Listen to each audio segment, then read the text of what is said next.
In this webinar, we're going to talk about data visualization and using data for storytelling. Now, let's face it, when we are in marketing communications or in any professional role, to be honest, one of the key things that we need to do is provide evidence to back up the stories that we're looking to tell, both internally, of course, especially internally, but also externally when it comes to the more sensitive topics that we need to communicate with our audiences.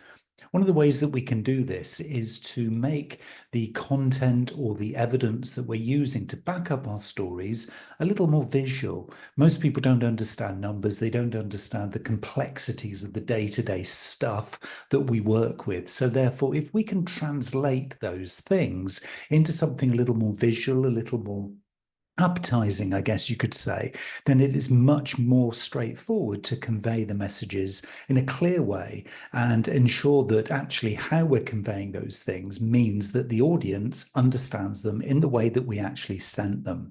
And that's going to be the purpose of this talk here today. So data transforms insights into impact. What we're looking for here is to really make sure that every time we're communicating something, maybe it's a pitch for some budget, maybe it's a report, maybe it is a suggestion for a new strategy, whatever these things are, data will transform the background and the context of why we know these things are good to share into an impactful thing that actually means that behavior can be influenced. In other words, people will agree to things, people will sign up to stuff, and people will support you in what you're doing. Data will transform that story. So we're going to look at a number of things to really kind of bring this kind of visualization to life. So we're going to look at the importance of data storytelling in marketing more generally, because this is a really important and quite a simple, really, sort of essence, if you like, of how we can actually get our marketing messages across to the various audiences that we have, but also really using data as a really impactful and really kind of insightful tool, if you like, to make sure that those messages hit home. We're going to transform raw marketing data into compelling narratives. Now, doesn't that sound grand? But basically, if all we do is we share graphs and we share numbers and we share tables without actually storytelling around those things and what those things actually mean, in other words, turning the insights into intelligence, then we're going to be really facing an uphill battle. So we need to transform raw marketing data into stories that actually affect behavior in a positive way. We're going to look at some effective data visualization techniques. There is some stuff here. There is some best practice, and I'm going to share that with you. And we're going to communicate insights powerfully to drive decision making. Now, let's face it, if you are convinced by a story that's backed up by data and that's backed up by some really solid evidence, you're much more confident in the decisions that you're going to take from that information. So that is what we're going to do here. We're going to say, okay, it's not really fair to just give our audiences numbers that they don't really understand and expect them to be confidently decision-making from it. Or if we're trying to influence somebody, to actually present them with a load of stuff they don't understand is not really helping our cause. So we're going to do all of these things in a way that actually appeases and appeals to the audience so that we can get best return for the time that we're spending trying to convince people to do stuff or to impact things. So that's a really important element, really, of this kind of compelling storytelling idea, really, within marketing. So data storytelling, let's kind of sort of break this down into what we actually mean by using data to tell a story. And by data, what I'm meaning is any form of evidence that you might have. So that could be stuff that you're collecting from your analytics, for example. It could be customer sales or revenue numbers. It could be a particular campaign that's got some data associated with it. Now, rather than just sharing that data, our role in marketing and communications is to turn that into a story that's meaningful, a story that actually encourages people to come on that journey with us and to explore the priorities, the opportunities, and the good decisions that can come from understanding what's actually going on. So the three pillars of data storytelling are the data itself, the narrative, the story, and then the visualization, how that story is going to come about in the eyes of the receiver of this message. So turning data into a story is a bit of a step-by-step process, really. We're going to define the purpose of the data. I mean, what decision does the data inform? What is this data actually telling us? And what kind of decisions or what kind of observations can we then take, or what kind of changes potentially could we take if we listen to the data? So what's the purpose of the data? Why are we collecting this stuff? And what's it going to mean to us?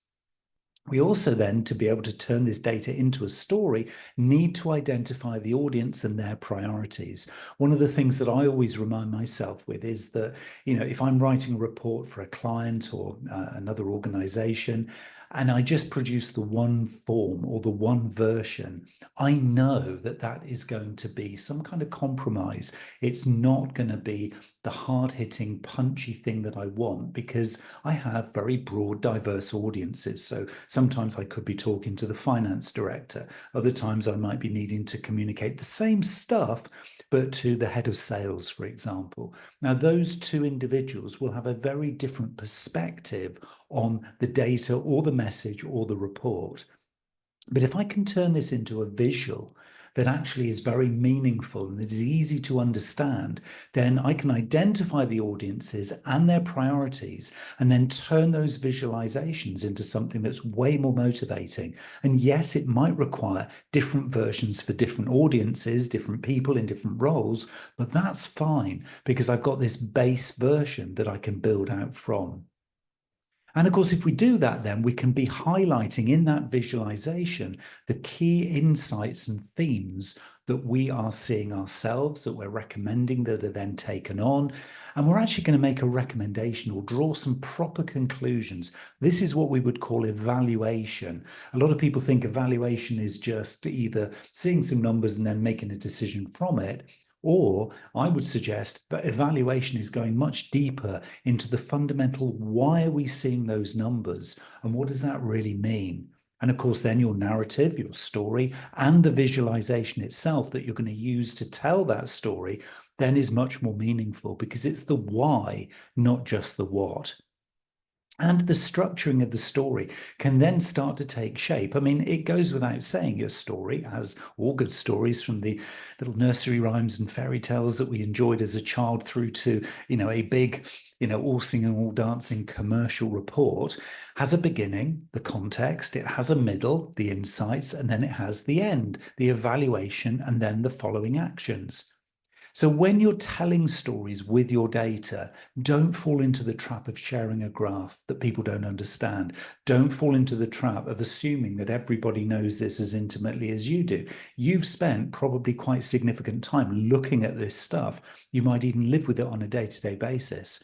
But how can somebody who's seeing this for the first time, probably has about 30 seconds worth of attention, how can you expect them to understand it and interpret it and evaluate it and then decide on their priorities and make decisions within 30 seconds without you actually telling a story that gives the context, that shows the insights and how they were collected, and then gives some prioritized recommendations at the end? This is what we're doing when we're doing effective narrative and visualization. We're turning this stuff, and I always kind of use this phrase, and I've kind of hinted at it already, we're turning information into intelligence. That's a key differential. Most of us, when we're doing reporting and we're doing kind of stuff that we're sharing with other people, often we find ourselves just using information, and people don't understand information. But they do understand the intelligence because it already has the context in it. It's already got the insights built into it inherently. And so then it's much easier to consume, and it's much easier for somebody, irrespective of their role or their level of seniority or their experience, or importantly, their attention span. It's much easier for them to just get it first time. Now, what we also have to do as we're doing this, because I'm making it sound really simple, that you get some data, you interpret it, you create a great story around it, and then you visualize it and you put it out there in a nice visual format. And it's as easy as that. Of course, once you start doing this, you'll know there will be some challenges within there. We don't want to be overloading with data. The story itself is as important, if not more important, than the data that's underpinning it. Think of data as a foundation or a pillar to your story. It's the thing that will support it. It's the thing that, if challenged, you can rely on to say, but look, this is what's going on behind the scenes. So believe in this, be confident in this. It's not the lead thing. And so there is this danger that you can overload with data. And, I'm sure you've seen, like I've seen over the years, many, many examples where you just get page after page of spreadsheet and table and report, and you think, what is this telling me? Where are my priorities? I've got better things to do with my time. So that's a problem. So this is kind of part of what we're doing here, is kind of reducing the complexity and uncluttering stuff as we go. That's vital if you're going to do decent reporting. Bias as well. You need to make sure that you're really attending to any bias in the data, because of course you will find that somebody who's very confident or very experienced will look at the beginning, the context, the middle, the insights, and then think, well, okay, but the data that you're using to base this story upon, and actually the evaluation that you've done, actually, I'm going to say that data's biased because it wasn't collected robustly. It wasn't actually from a big enough sample, or etc., etc., etc. There'll be a load of reasons why this data isn't necessarily reliable. So watch out for bias. Make sure the data holding that you have is broad enough, scaled enough, large enough, reliable enough that you can actually rely on it, because this is the stuff that is going to support you and is going to get you out of deep water if challenged. So make sure that you're using data that is not, it can't be completely free of bias, but that it is not loaded or biased in a particular direction. So it needs to be really robust and reliable. And so those are some of the things that you can really begin to focus on. And of course, once you start thinking around this whole idea of storytelling, using data to underpin your stories and the kind of things that you're after and the things that you want support for, or the projects that you're looking to recommend, it goes without saying that one of the things that now you'll be thinking of is, how could I use AI to enhance this? Because everybody's telling me, and I'm probably seeing examples myself, that if I use AI, it can bring speed and accuracy and maybe some kind of predictive capability into my data storytelling. And of course, the answer is absolutely, categorically, yes, if. Now, of course, that is the thing. The quality of AI coming into using data for storytelling is only as good as the prompts that you put in. And we'll cover that in another space at another time. But if you know that you're confidently working with an AI that has been well briefed, that has got a good baseline of data to work from, then it can, of course, help you with pattern recognition. And often that is what we're looking to tell the story around. It's trends. It isn't just a snapshot of, or a piece of data that says, look, this X, there you go, make a decision from that. It's very unlikely to be that. It's going to be something that has maybe taken shape over time. So you might be looking for patterns in the data that you as a mere human would really struggle, even with, blessed with a huge amount of time, you'd struggle to do. So what we're often doing here is using or falling back on AI to spot the stuff that is really hard to see at first glance.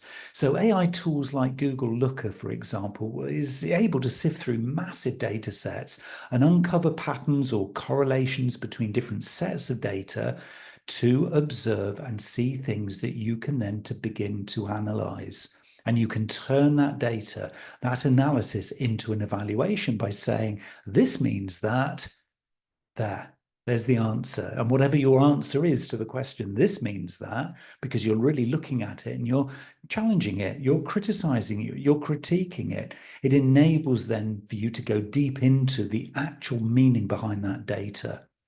So as an example, AI could identify customer churn rates, for example, based on interaction frequency and maybe the sentiment analysis around when people are not buying or not purchasing. It could correlate, the data that you see in your customer relationship management system with things like social media comments. And it can actually put that together in a really authentic way based on date, based on target audience, based on the information you have available to you.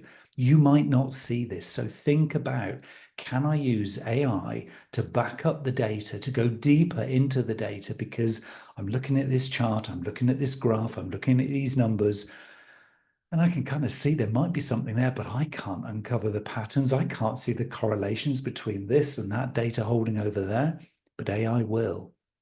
So you can also use it for what we could call predictive analytics. There are many tools around, and Google Looker is one of those that will allow you, much like ChatGPT can, to provide future-focused insights, such as projecting sales growth, for example, based on past trends. So as you're seeing patterns of seasonality, of product availability, of a focus on a sales and marketing campaign affecting the numbers, for you, you might not necessarily be able to spot instantly that, look, when we do that and that combined, that results in those little sales spikes. Brilliant. So if we were to do that next time, we could actually forecast based on this new product launch or this availability of new stock, we can actually forecast that if we do these campaigns at this moment, we'll actually be able to secure some more sales. And so the storytelling behind those kinds of how you put that day together could be actually something really interesting to the audience. So it isn't often just the outcome of what the AI or what you are saying to be the next steps. It could be actually the storytelling behind how you came to that conclusion. So, if you're talking to a sales director, for example, they might be interested to know that when they've got feet on the ground in a particular territory, if this marketing activity is happening around that sort of time, you can see patterns of correlation between sales performance and the marketing activity. And then knowing that's how you did it could be a really interesting insight in the storytelling for that particular sales director, because then that'll open up the window for them to say, well, hold on a minute, if we were doing it there, could we do it in this territory? Or look, if you were to scale up that marketing, could I actually get some more sales resource into that patch or that territory to be able to support it? Well, I probably could, because now collectively sales and marketing have got that storytelling to take back collaboratively to the business. So there are 101, if not 1,001 new different opportunities here.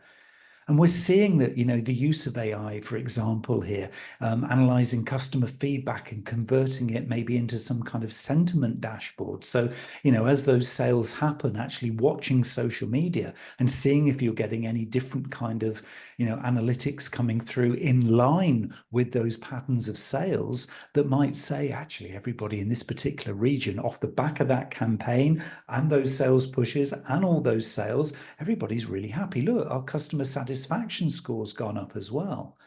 And so predictive models built into this as well with this data are going to show you where engagement is more likely with upcoming promotions to result in really good activity and good results. So you can begin to tell stories based around visualizing this data, working with AI to put pots of data together to give you some really interesting outcomes and potential for some really, really soul-searching discussions with other disciplines, other departments, other members of your team.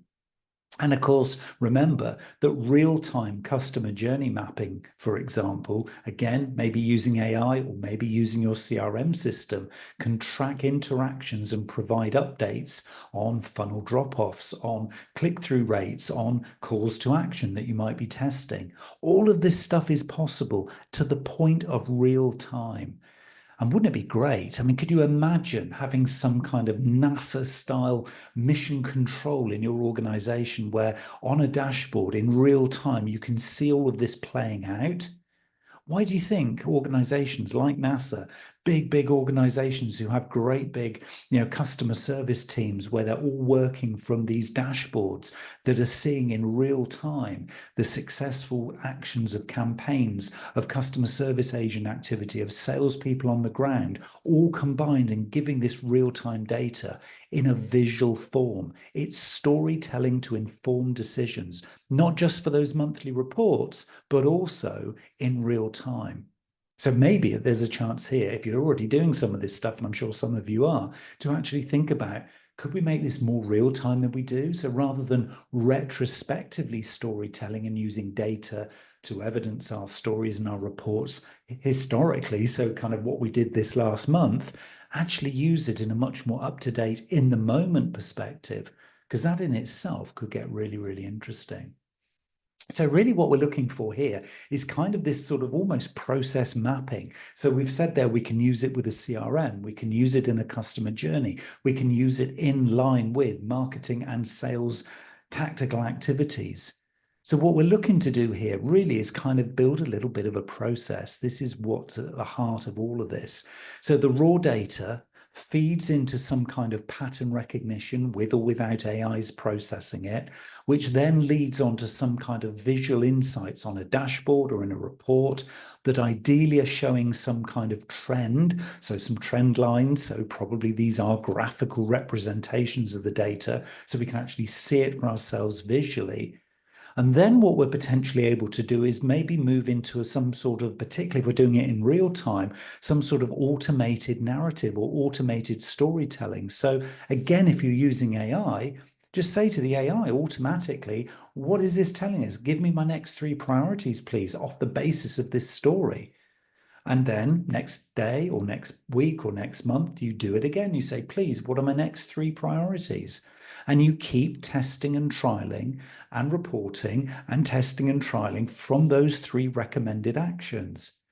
And so you're continuously improving this all the time off the back of this very, very simple process. This is not complicated, but it requires you to take a little bit of time to think about the kinds of data, the kinds of insights, and again, as we said right at the start, the kind of storytelling that you're doing.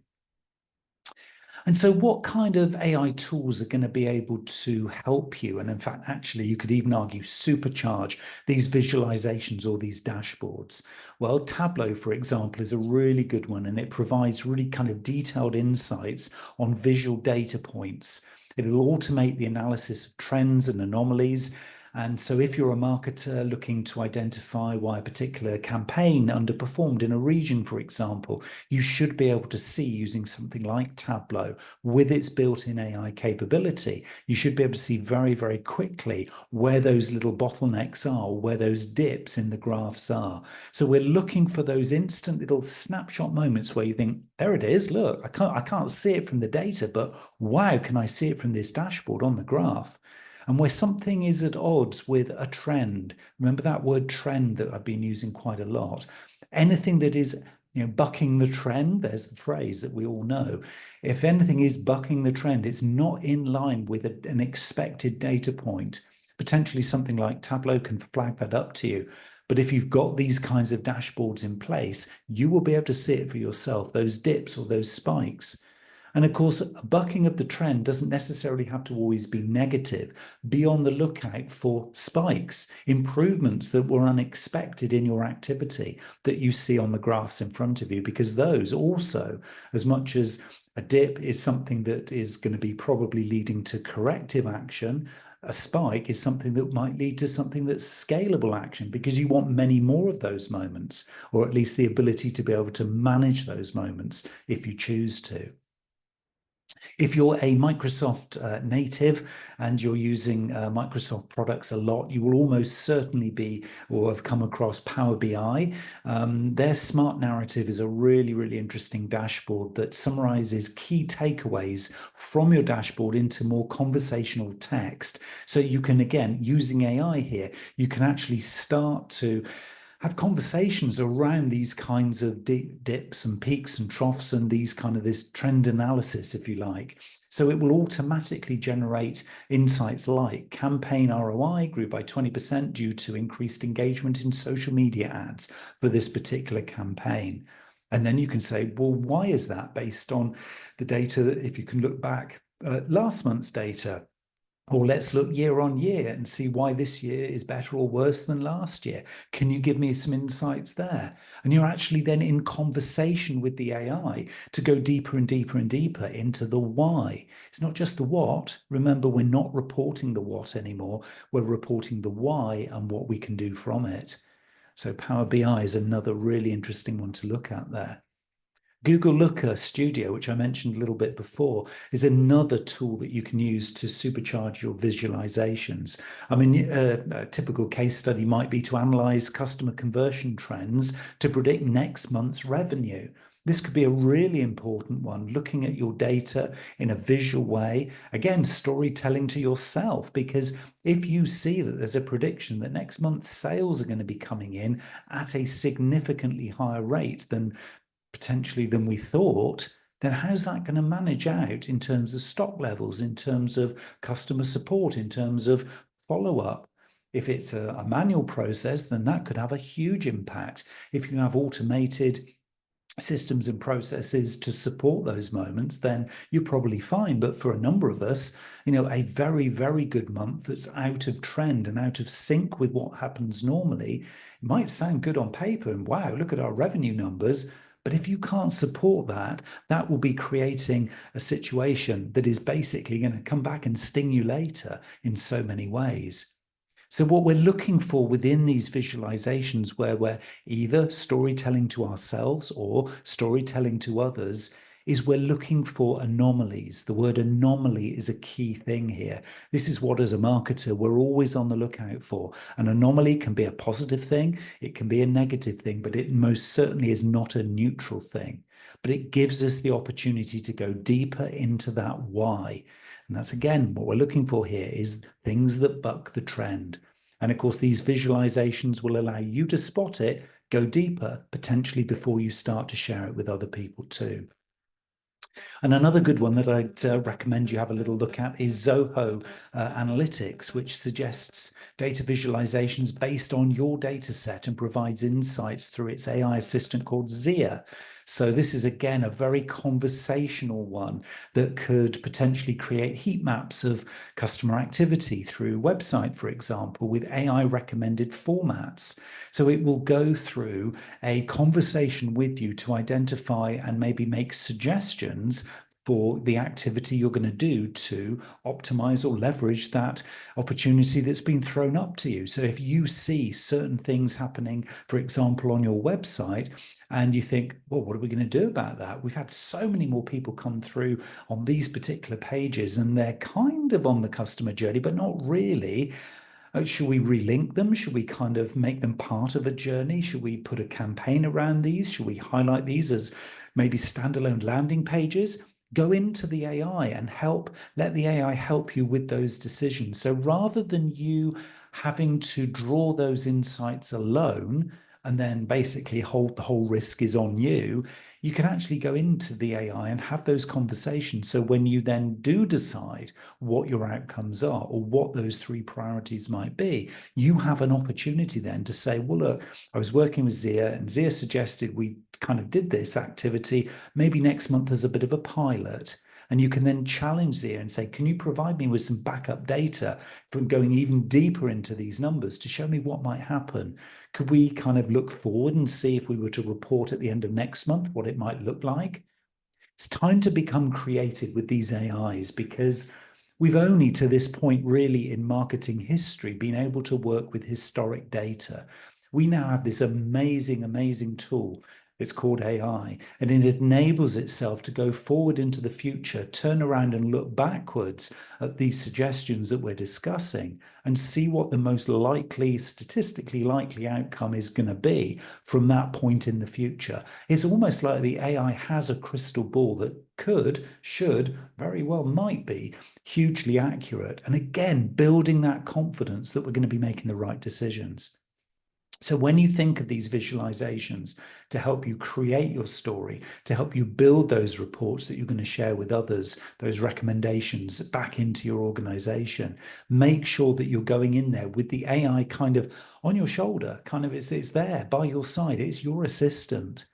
So have a little play with some of those tools and see which one kind of resonates. So in different organizations, different individuals will have a preference just because of the style of the tool. But know that you can have conversations. Know that they are there as your assistant, and just know that this is going to be much higher value than if you just try and go it alone.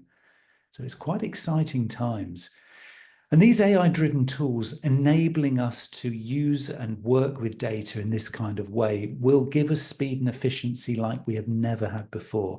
It's going to automate the creation of these visualizations and narratives. So it's going to reduce the time we need to spend on manual analysis, freeing us up to do that more strategic, more important thought.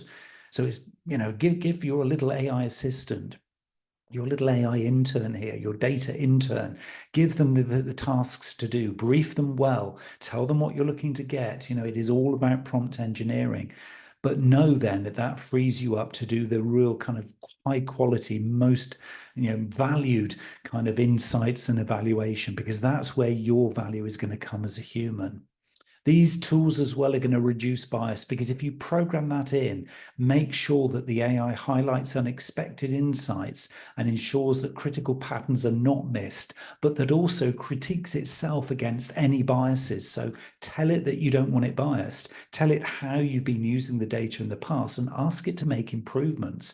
Position your AI and tell it that it is a data professional. It is the best data, unbiased machine on the planet. So give it the big up so that it knows that it is something really quite special, and then it will perform in that way. And it really is as simple as doing that right now. And of course, customization is there, enabling you to adapt to the type of data and the audience needs, and then basically tailoring the visualizations to the audience that you're talking to and talking about. Again, use my example of one audience might be your finance team, another audience might be sales. And so tailoring those visualizations and get the AI to work with you on that, to maybe create a base kind of report or a base visual, and then say, okay, can you respin it now twice? Keep the same data, keep the biases out of play here, but spin it for a sales audience, spin it for a finance audience, and give me two versions back, please. And it will very happily within seconds do exactly that. So it's time to kind of rethink how we do this stuff. And the future role really of AI within data visualization is that we're going to see these kind of dashboards that I mentioned earlier become more and more dynamic, and they're going to learn our behaviors and our preferences over time. So as we start to build conversations with these dashboards, so as you're looking at your dashboard and you're talking to it, you're saying, oh, AI, whatever you call it, Zia, in the Zoho analytics example that we saw earlier. Okay, Zia, can you tell me actually, I see there's a little spike there in November. Can you tell me actually some background behind that information? I need to go deeper into it. And so they will know then that when you see a spike, you're more interested, and it will pique their interest to maybe serve you that information more readily on an automated basis. AI-powered storytelling will adjust the narratives for these diverse audiences, executives versus analysts, sales versus finance. They will start to do this automatically. And this is what we're going to see in the not too distant future. So if you get in early, you start to do this in a more kind of manual briefing way, but know that this little data assistant next to you is going to help you on this journey. You'll be really fast tracking to something really quite special. And then as we integrate this with maybe augmented reality, where we actually see the product on the table and we actually scan it with our phone and it gives us this real-time AR dashboard, it'll be much more an immersive data experience. Now, you might sort of think, well, why would I want to do that? Because I've got it all on screen. But can you imagine an immersive future where AI is there in a 3D even environment where you're actually talking and walking through the data on a 3D basis? So you have these dashboards, NASA mission control style, around this virtual reality or 3D space, but in the middle you have a map of your region and your territories, and as you go up to it and you touch on certain cities or towns or regions, the data comes out, pops out of that data, out of that particular city, and then you can go deep diving into it. You can talk to these visualizations and they'll give you more and more granular level detail as you go deeper into the crafting of the story around this. So maybe there's a default setting here that is the story you want people to get as a default, but then actually enabling and allowing, with this kind of futurology in mind, people to actually craft their own journey through the insights and the evaluations that you've had. So the finance manager says, that's great, Neil, that's really interesting stuff. And I can see you've based this on really good sort of solid foundations of data. And I love the way that this dashboard's looking.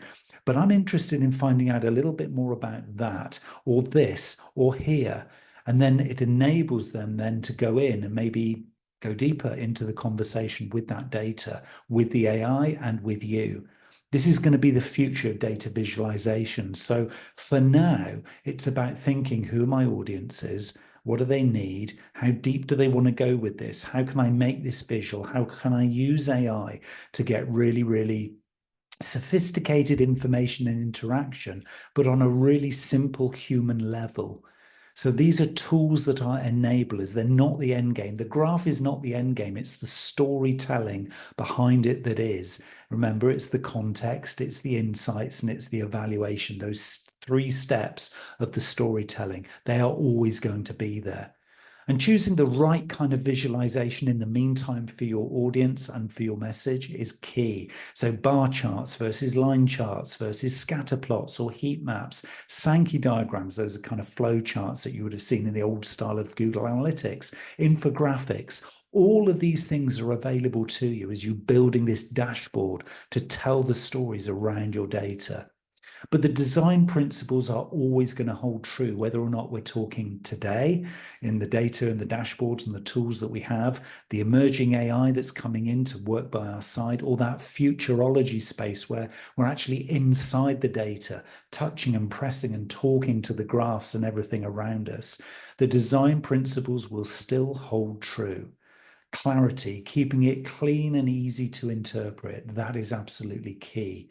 Emphasis, highlighting the key takeaways so that the evaluation and then the follow-up activities are always choreographed and they're always emphasized by you so that you remain in charge of this.